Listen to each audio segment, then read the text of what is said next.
Jamaica கிளர்ச்சி 1865ஆம் ஆண்டு October 11ஆம் நாள் ஜமைக்காவில் நீண்டகால ஒடுக்குமுறைக்கும் பொருளாதார அநீதிக்கும் எதிராக கருப்பின மக்கள் மொரன்பே கிளர்ச்சியில் ஈடுபட்டனர். பிரிட்டிஷ் காலனியாக இருந்த ஜமைக்காவில் 1834இல் அடிமைத்தனம் சட்ட ரீதியாக ஒழிக்கப்பட்டாலும் விடுதலை பெற்ற கருப்பின மக்கள் உண்மையான சமத்துவத்தை அடையவில்லை. நிலம், வேலை, கல்வி மற்றும் அரசியல் உரிமைகள் அனைத்தும் வெள்ளை நில உரிமையாளர்கள் மற்றும் பிரிட்டிஷ் அதிகாரிகளின் கைகளில் இருந்தன. முன்னாள் அடிமைகளுக்கு நிலம் வழங்கப்படவில்லை. அவர்கள் குறைந்த கூலியில் பண்ணையாளர்களின் நிலங்களில் கூலிகளாக பணியாற்ற வேண்டிய கட்டாயம் ஏற்பட்டது. 1860களில் ஏற்பட்ட வறட்சி மற்றும் காலரா நோய் காரணமாக பஞ்சம் தீவிரமடைந்தது. வாக்களிக்கும் உரிமைக்கு சொத்தின் மதிப்பு தகுதியாக நிர்ணயிக்கப்பட்டதால் பெரும்பான்மையான கருப்பின மக்களால் வாக்களிக்க முடியவில்லை. இதனால் சட்டசபையில் அவர்களின் குறைகளை பேச ஆளில்லாமல் போனது. நீதித்துறையும் வெள்ளை தோட்ட முதலாளிகளுக்கு சாதகமாகவே செயல்பட்டது.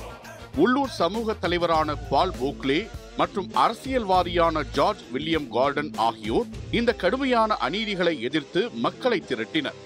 1865 அக்டோபர் 11 அன்று சுமார் 300 முதல் 400 வரையிலான கருப்பின விவசாயிகள் கையில் கம்புகளுடனும் ஆயுதங்களுடனும் மொரான் பேயில் உள்ள கோர்ட் ஹவுஸ் நோக்கி ஊர்வலமாக சென்றனர். அவர்கள் நீதி மற்றும் சமத்துவத்தை வலியுறுத்தி ஆர்ப்பாட்டம் செய்தனர். கோர்ட் ஹவுஸ் வளாகத்தில் நீதிபதிகள் மற்றும் உள்ளூர் மிலிட்டரி பிரிவினர் ஆர்ப்பாட்டக்காரர்களை எதிர்கொண்டனர். மோதல் வன்முறையாக மாறியது. அங்கு துப்பாக்கிச் சூடு நடத்தப்பட்டது.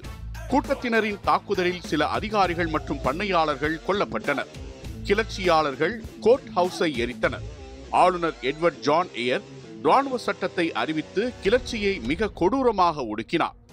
சுமார் 400க்கும் மேற்பட்ட கருப்பின மக்கள் கொல்லப்பட்டனர். பால் போவல் கைது செய்யப்பட்டு தூக்கிலிடப்பட்டார். அரசியல்வாதியான ஜார்ஜ் வில்லியம் கார்டன் எந்த தொடர்பும் இல்லாவிட்டாலும் கிளர்ச்சியை தூண்டியதாக குற்றம் சாட்டப்பட்டு தூக்கிலிடப்பட்டார். இந்த கிளர்ச்சி குறுகிய காலத்தில் அடக்கப்பட்டாலும் இது ஜமைக்காவின் அரசியல் மற்றும் சமூக கட்டமைப்பில் நீண்டகால தாக்கத்தை ஏற்படுத்தியது. பிரிட்டிஷ் பாராளுமன்றம் இந்த ஒடுக்குமுறை குறித்து விசாரணை நடத்தியது. இது காலனித்துவ நிர்வாகத்தில் மாற்றங்களை கொண்டுவர வழிவகுத்தது. பின்னர் இது ஜமைக்காவின் தேசியவாத இயக்கங்களுக்கு தூண்டுகோல்